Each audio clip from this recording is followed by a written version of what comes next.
Before Washington. Before Selma. We have the right to walk to Montgomery if our feet can get us there. Before Montgomery. All along I have supported my husband in this cause.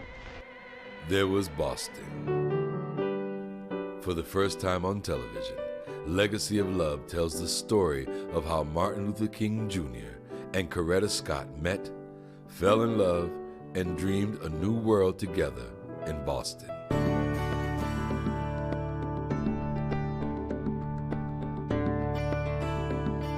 Through exclusive interviews and never-before-published material, Legacy of Love reveals how Boston helped set the stage for the iconic civil rights couple of our time.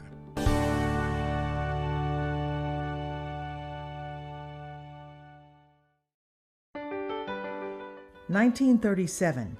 America is still reeling from the Great Depression. In rural Alabama, everybody knows her as a tomboy.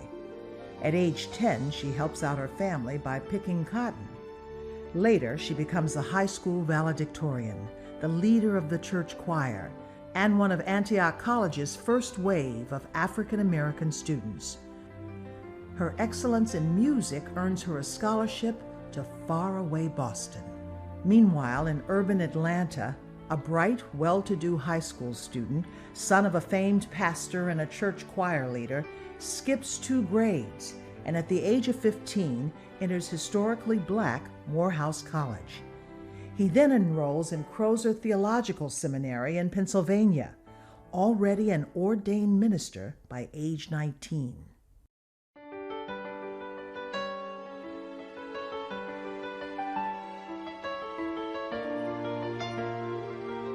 Hello, I'm Liz Walker.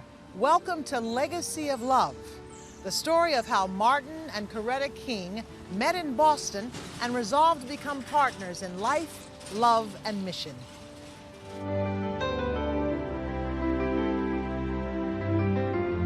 Boston in the 1950s.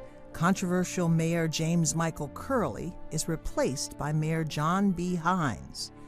The Boston Celtics, under coach Red Auerbach, signed the NBA's first African-American player, Chuck Cooper.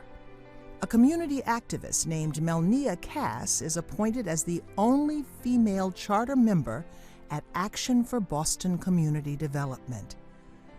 Boston's urban renewal plan demolishes parts of Jewish, Italian, and diverse neighborhoods in the South End, the West End, and Scully Square. And the Reverend Dr. William Hunter Hester is pastor at Roxbury's 12th Baptist Church. His ministerial staff includes a young man named Michael B. Haynes.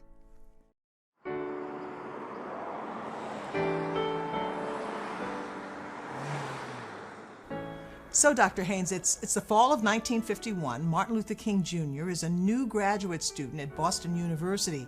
How does he end up here at 12th Baptist Church? At that major junction in his life, his father instructed him on going to Boston to get in contact with Dr. William Hunter Hester. So he became a preaching assistant at 12th Baptist and filled in for teaching from time to time. There is also a unique connection between Boston University School of Theology Dean Howard Thurman, PhD student Martin Luther King Jr., and India's renowned proponent of nonviolent political resistance, Mahatma Gandhi. One of the best ways to understand the influence of Howard Thurman on Martin Luther King Jr. is to place them within a tradition which we sometimes call the Black church tradition, but it's far more sophisticated than just church tradition. They're also part of a movement of individuals who were working with the social gospel, who was seminary educated. Prior to coming to Boston, while still an undergraduate at Crozer Theological Seminary in Pennsylvania, Martin Luther King becomes fascinated by this social gospel movement.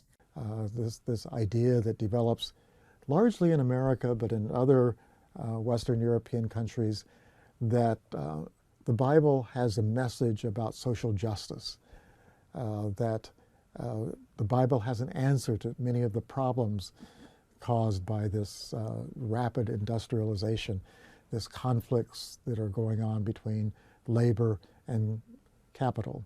There was a Christian duty to do justice to those who were poor and unfortunate.